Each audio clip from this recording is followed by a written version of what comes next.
If you go into most kitchens, you'll find aluminum foil in one of the drawers. It's a pretty common kitchen staple that's used for cooking, wrapping, even to treat certain common ailments. People have been using aluminum foil for years, often on a daily basis. What you might not know is that a recent study has found that there are things about this kitchen staple that you don't know, and you need to. Doctors are warning that you should probably stop using aluminum foil right away. Aluminum is a neurotoxic-rich material. It can have serious side effects on the function of your brain. It's also been associated with Alzheimer's disease. Many doctors believe that exposure to this heavy metal can cause adverse effects that can last a long time. A few issues that are caused by this metal include loss of balance, memory issues, lack of coordination, loss of bodily control, and mental decline. Researchers have also found that when you cook with aluminum foil, it can have an effect on your bones.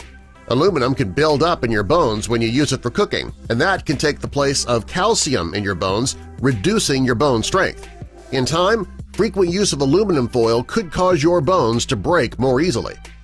It's not just the brain and the bones that can be affected by cooking with aluminum foil either. Studies have shown that its use has been linked to pulmonary fibrosis as well. The study also showed that if you inhale aluminum particles, it can result in respiratory problems, and that often occurs when you grill using aluminum foil. If you cook with aluminum foil at very high temperatures, part of the metal can be emitted into the food, making it unsafe to eat.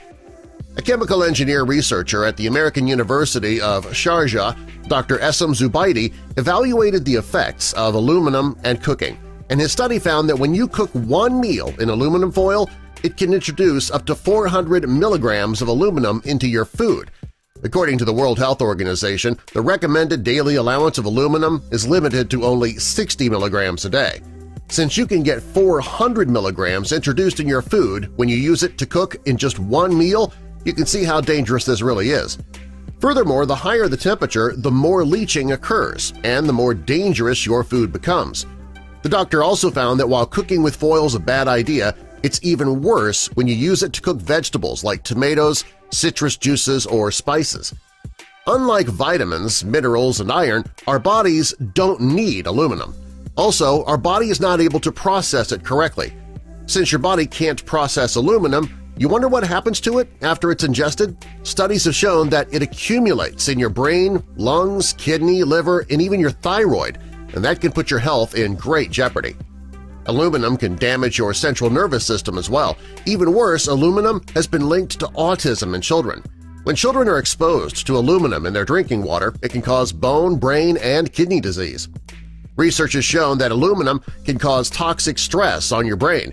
If your brain stores too much aluminum, it can result in MS, epilepsy, ADD, Alzheimer's, chronic fatigue syndrome, and other serious neurological disorders.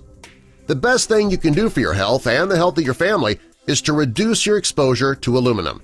Since it is the most abundant metal on the planet, it's impossible to avoid it altogether. Fortunately, though, there are steps you can take to limit your exposure. Start by using aluminum-free cookware. You should also avoid personal hygiene products that contain aluminum hydroxide. And finally,